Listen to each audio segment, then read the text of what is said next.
Alors, donc le signe d'une fonction affine. Alors, le signe d'une fonction affine, c'est toujours du même type. On va le voir dans le paragraphe qui vient et c'est relativement facile à retenir parce qu'on a avant trouvé le sens de variation d'une fonction affine. Donc, on sait qu'une fonction affine, elle est soit croissante si la pente est positive ou décroissante si la pente est négative. Alors, à partir de ce moment-là, si le coefficient directeur est positif, c'est-à-dire le coefficient directeur c'est la pente. Si la pente est positive, la fonction est croissante, sa représentation est une droite. Alors je vous demande tout de suite de regarder le dessin qu'elle a. Donc imaginez, voilà une fonction affine, la représentation graphique d'une fonction affine avec une pente positive. Elle coupe l'axe des abscisses en un certain réel x. Alors comment on trouve ce réel x? Alors là c'est facile, on peut le voir graphiquement, c'est 2. Mais si on ne le voit pas ou s'il est difficile à lire, eh bien, il suffit de résoudre l'équation f de x égale 0. Hein, là, c'est la valeur de x pour laquelle l'image fait 0. Eh bien, pour les x, ensuite, pour les x situés avant ce réel, puisque la pente est positive, hein, je rappelle. Pour les x situés avant ce réel, eh bien, l'image, elle est négative. Et pour les x situés après ce réel, l'image est positive.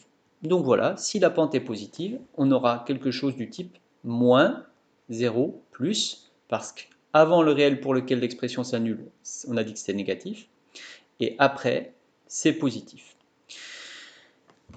Je vous conseille vraiment de ne pas apprendre par cœur ce moins 0 plus ou plus 0 moins, mais quand vous avez une fonction affine, pensez, est-ce qu'elle monte, est-ce que la droite monte ou est-ce qu'elle descend? Et tout de suite, on voit le tableau de signes, hein, c'est-à-dire qu'avant l'endroit où ça coupe l'axe des abscisses, si ça monte, c'est négatif, et après, c'est positif.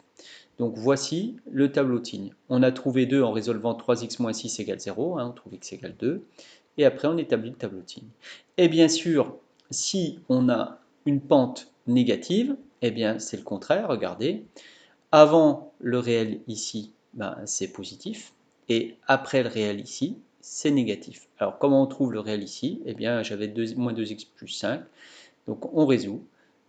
Moins 2x plus 5 égale 0, je vous laisse le faire, ça, on trouve x égale 5 demi, et on peut établir le tableau de signes comme ça. Donc tout ce qu'on a à dire pour établir, en utilisant la propriété qu'on vient de voir, pour établir le tableau de signes d'une fonction affine, c'est repérer son coefficient directeur, est-ce qu'il est positif ou négatif, c'est-à-dire sa pente, hein, et ensuite trouver la valeur qui annule, et puis après, en réfléchissant, on peut remplir facilement le tableau de signes. Voilà.